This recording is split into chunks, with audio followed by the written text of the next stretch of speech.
All right, so you know I'm a fan of intermittent fasting because it helps to burn stored fat better, it helps with your cognition, it helps increase your insulin sensitivity, reduces inflammation, and a host of other amazing benefits. But what about those of you who have started intermittent fasting and you're actually gaining weight? Well, in this video, I'm gonna go over 4 intermittent fasting mistakes that you might be doing that could actually cause you to gain weight while you're fasting, so that you know exactly what you need to do in order to be successful. So let's get started.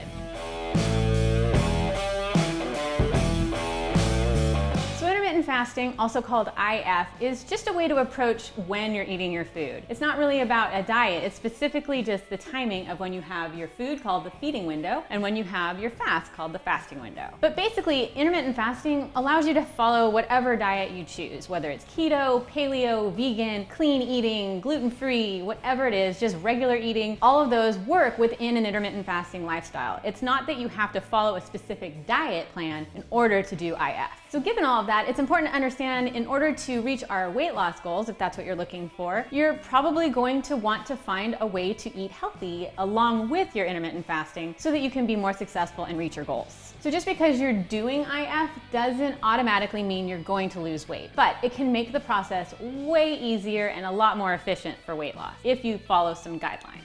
So one reason you might be gaining weight with intermittent fasting is you might just be eating too much food. So paying attention to the amount of food you're eating is going to become really important. So if you're eating a ton of food during your feeding window and you're not really thinking about how much your body actually needs, but you're just overeating during that time frame, even if you're fasting, it's going to make weight loss much more difficult. For example, if you have 3,000 calories during your feeding window and your feeding window is just 4 hours, but then after that you go on a fast, if your body only requires 1,800 calories, then you're going to be eating over what you need, and that's going to result in weight gain, most likely. So it's still very important to consider the amount of calories we're eating and to eat at a calorie deficit for weight loss.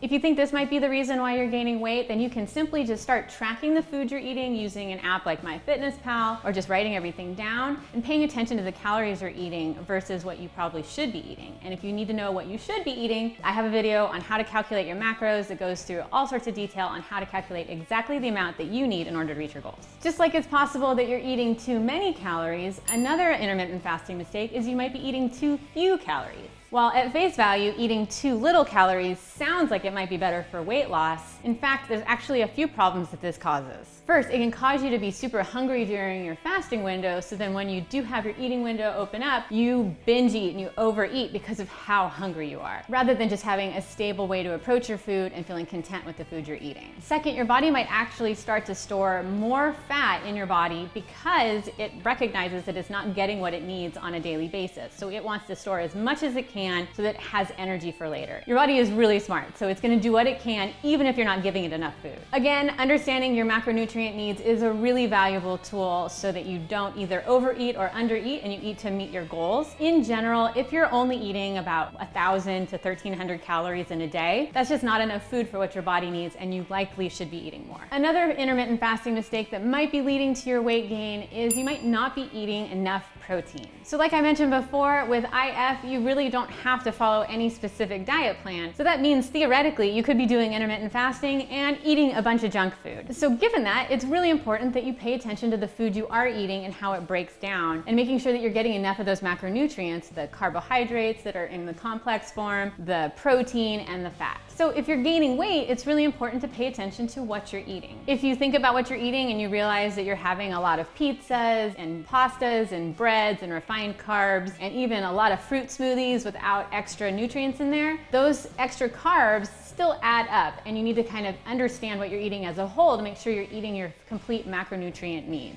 And eating enough protein each day is a very important way to not only be healthy and provide your body what it needs, but also for weight loss. And I dive into all those reasons on why protein is so important and how much protein you should be eating on a daily basis in a separate video, and I'll link to that for you below. But in general, protein is super helpful for making you feel full. We talked about how being hungry during your fasting period is going to make you overeat during your feeding window. And it's really helpful for weight loss as well because you burn more calories while you're consuming it and digesting it, and it's helpful for burning fat. And another reason why you might be gaining weight with IF is that you're not eating clean. Now, I know I said you don't need to be following a clean eating diet. That is absolutely true. You do not in order to be successful and lose weight with IF. But you do need to kind of follow some clean eating guidelines so that you don't cause more problems while you're trying to lose weight by adding in extra stuff that your body doesn't like. So eating foods that are highly processed and have refined sugars and flours in them, like refined baked goods that are on the shelf at the store, fried foods, a lot of fast foods, and just pretty much anything that contains trans fats and highly refined sugars. And the reason for this is because when we eat refined foods that are highly processed and contain a lot of refined sugars and flours and fats, that causes an issue for our blood sugar. And when our blood sugar levels rise, that means we have to secrete insulin to bring our blood sugar levels down. The problem with that is if you keep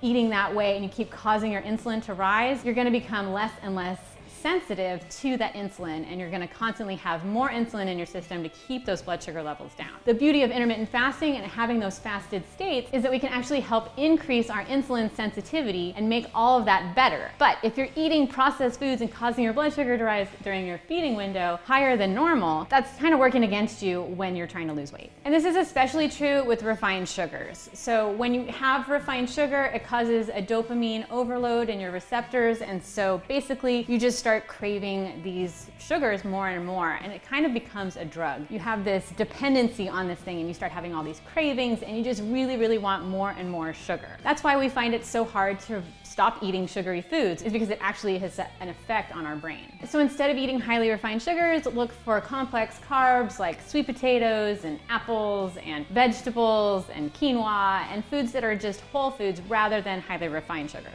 And make those foods that are those complex carbs work for you. Make sure that they have fiber and protein and other nutrients in them rather than just plain old sugar. And if you're interested in learning how to reduce your dependency on sugar, I have a video on how I quit sugar in 7 easy steps, and I will link to that for you below. Personally, I prefer a clean eating approach with intermittent fasting. I feel like the benefits of both of those really work well together for weight loss, and currently I'm in weight maintenance and I'm trying to just reduce my body fat percentage, which intermittent fasting is also really helpful for. And I also find that this combination allows me to eat pretty much all the foods I enjoy in moderation without overdoing it, and making sure that it all works together so that I can still reach my goals. So check out my guide on intermittent fasting for women and how to get started, and I will see you in the next video.